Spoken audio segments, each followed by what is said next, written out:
We're right in the middle of that messy part of the build. You know, there's a million jobs going on at once. We've got half-finished panels, parts turning up every single day, and it might look messy, but this is where all the magic happens. I'm knee-deep in bodywork, Mick's keeping the mechanical side moving. We're at that stage of the build where everybody is flat out in their own corner. You know, there's lots of stuff going on, and the deadline is looming. We've got a lot of pressure on us right now because we have to unveil this car to Autobarn. There's no changing that, but this is where it's actually starting to come together.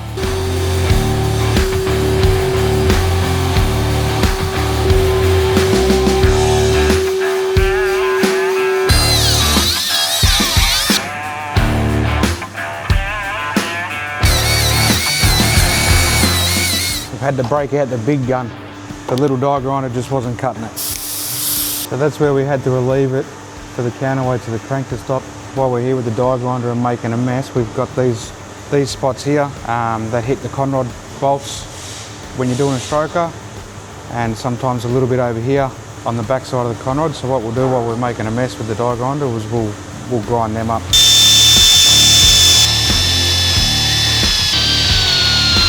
You can see I've done them too. That's what it would normally look like. So we've taken about that much out. We'll have to put some conrods in and see if it misses still.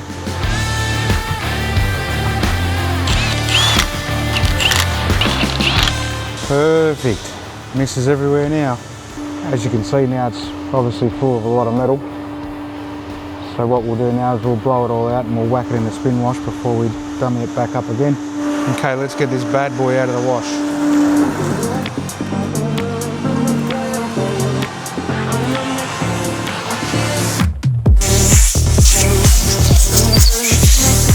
Okay, so now we've got the block out the wash from washing all the metal out.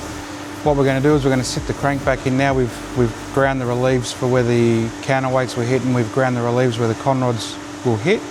Now we have to put it all back in and go through each one to make sure all the conrods miss. So here's what we're checking to make sure they've got plenty of room now. Okay, so now we've done all the dummying up on the engine. We've worked out what deck height we want, so we've got it all set up on the machine ready to go, and now we're going to start machining the block.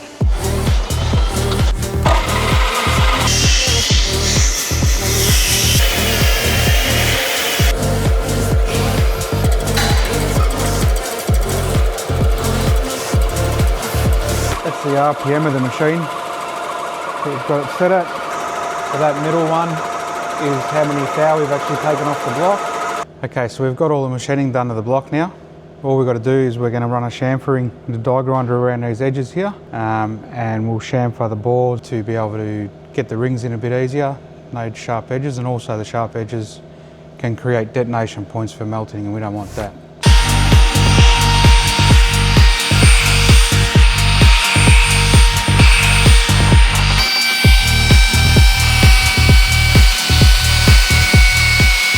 Okay, so we've just got the block out of the wash after the chamfering everything and that. So now we've got to give the bores a good wipe out. We'll mask it all up and we'll give it a coat of paint, make it look all nice and pretty. Another good thing is these are hand wipes from Loctite, but they come in really handy for wiping the bores. They do a good job. Give them a nice clean out. Also their gasket, their surface cleaner to use before their products is a really good option. Helps the masking tape stick to the machine surfaces once this gets all the residue off.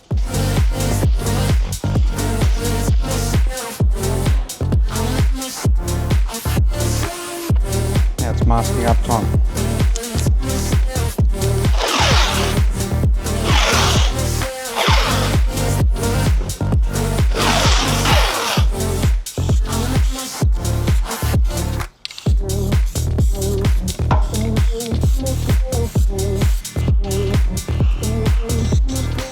Now we'll knock some wash plugs in, and this block is prepped and ready for assemble.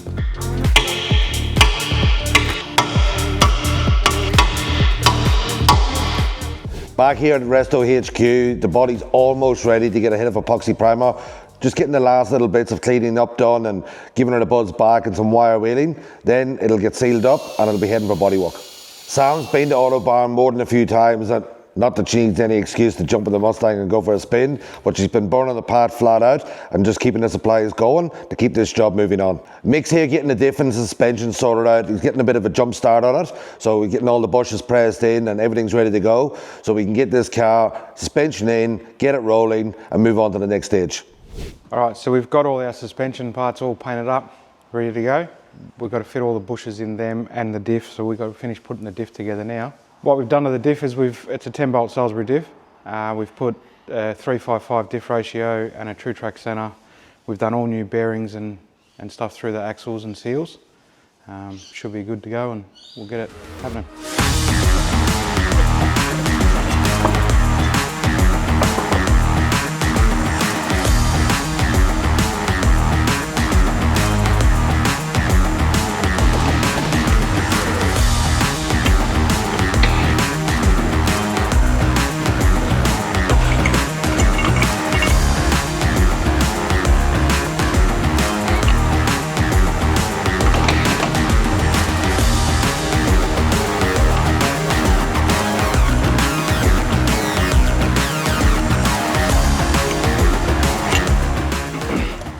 All right, that one's all in.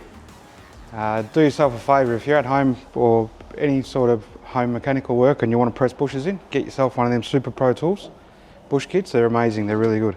So now we've done the bush, because the backing plate and everything has to be off on these to get the bush in. We can put this axle back in, put the backing plate on and the handbrake shoes, and we're ready to go in the car.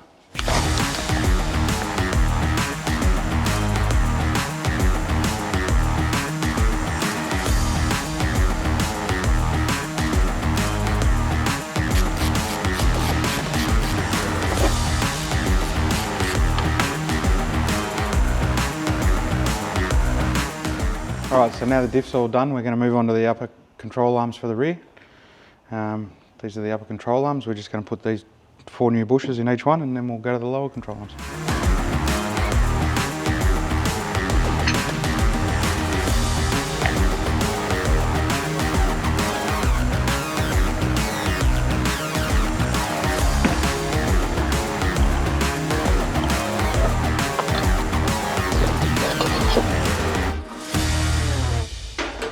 If it looks like chaos, that's because it absolutely is at this point. You know, we've still got a lot of parts to chase and panels to fix, and we've got to get this car painted, so better crack on.